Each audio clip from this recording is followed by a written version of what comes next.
and shalom. My name is Al, and this is our continuing presentation on Matthew 24 and the signs of our times. We last talked about the topic false Christ, false messiahs, and what makes a real messiah. Our last video was drugs, doctors, or pestilence, where we had identified pestilence, which is Matthew 24:7, as our actual drug problem that we have, not only in this country, but internationally, globally. So it's in this respect that this is one of the major signs for today, but there are other signs in Matthew 24 also. And as of last night in northwestern Indonesia in the Pacific Ocean, a lot of earthquakes started taking place. 4.7s to 5.4s, and they just keep coming as we're talking right now. Here we see the woman of Matthew 24:7, and let me read it to you. It says, "For nation shall rise against nation, and kingdom against kingdom. There shall be famines and pestilences and earthquakes in divers places. All these are the beginning of the sorrows." That's what it says in King James.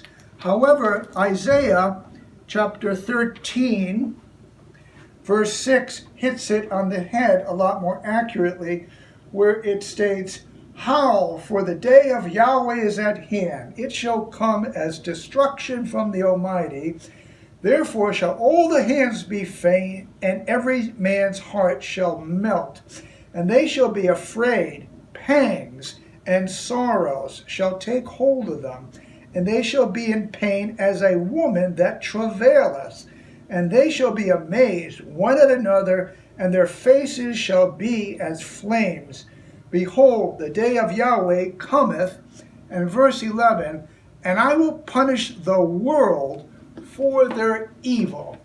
So everybody's involved, and in our timeline here we see Israel, which Matthew 24 is based on, the fig tree, 70 years old, the generation, verse 34, 1947 to 2018, 70 years, the birth pangs are starting. And so the woman is indeed pregnant. However, she may walk down the street, and you may not notice this, but for those who have eyes and certainly ears to listen, there's a lot more taking place here. So, that said, come on a little bit closer, and I'd like to show to you my map of the Ring of Fire. Here we're looking at a tip of Sumatra, Indonesia, and it's called Banda. You might have recalled that back in 2005, there was about a 9-point quake there. It caused the big tsunami, killed a lot of tourists. Well, in that particular area, just off the coast, they have some islands, and they actually belong to India. But these earthquakes are taking place there on a tremendous scale. I haven't seen anything like this in a while.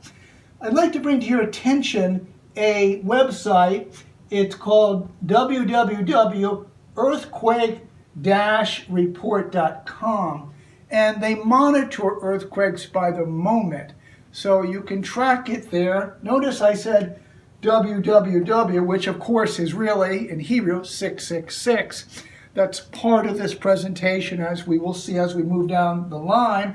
But there's a man on his own website. His name is Dutch Since, and he's on YouTube, and I'm sure he's not a believer or a Christian, but what he brings forth is information of how to read and indeed forecast earthquakes. Now that sounds a little funny, but it's really not. And as this is one of the signs of our times, earthquakes are a major characteristic of the latter times as we move down the timeline, is it not? And what Mr. Since has brought to the public attention because we're not getting this from the USGS, United States Geological Survey, which he calls USBS. Because as you follow earthquakes, you're going to see what is reported and what is actually taking place.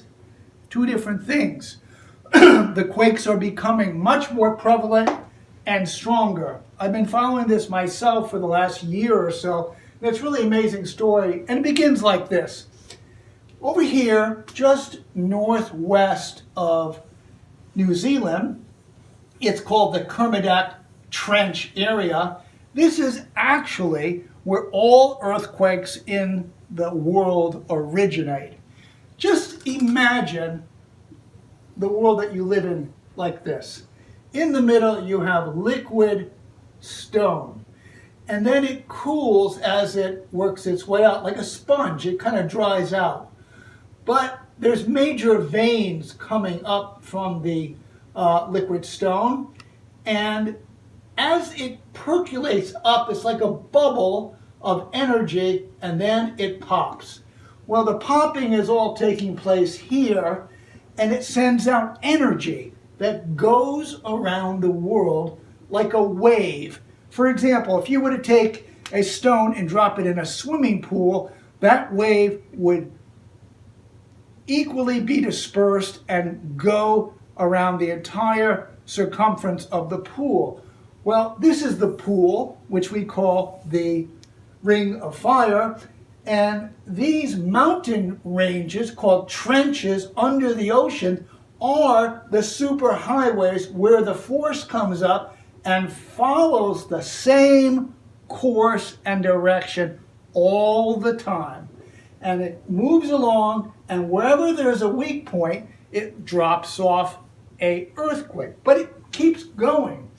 And as it percolates to the surface, it comes to Papua New Guinea and Indonesia, the most seismic area in the planet. And it usually branches off into two ways. It either sneaks up the Isuzu Ridge, passes Japan, goes along the Kuriil Trench, over through the Aleutian Trench, hits Alaska, comes down Canada, and along the coast of the United States.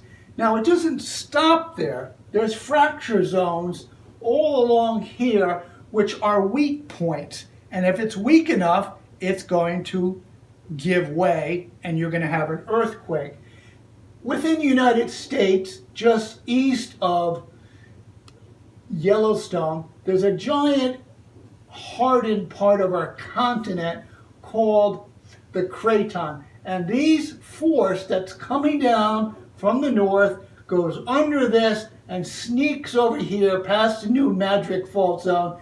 And now we're starting to get earthquakes in New York, Canada, Boston. Not so big, but they're becoming prevalent. And it's in this respect that when we look at South America, what do we see? We see these underground fracture zones, trenches going directly across, and that's where the energy comes this way. And it also goes past here right now where all the earthquakes are taking place north of Sumatra, hits Burma, goes over the Himalayas, comes down through Afghanistan, Pakistan, and through Turkey, and from there through Western Europe, and actually comes over here to the East Coast of the United States. So earthquakes, seismos, the woman is pregnant, and everybody's involved. So this is an update, and that said, let's continue with today's episode, False Christ, False Messiahs, and what makes a real Messiah.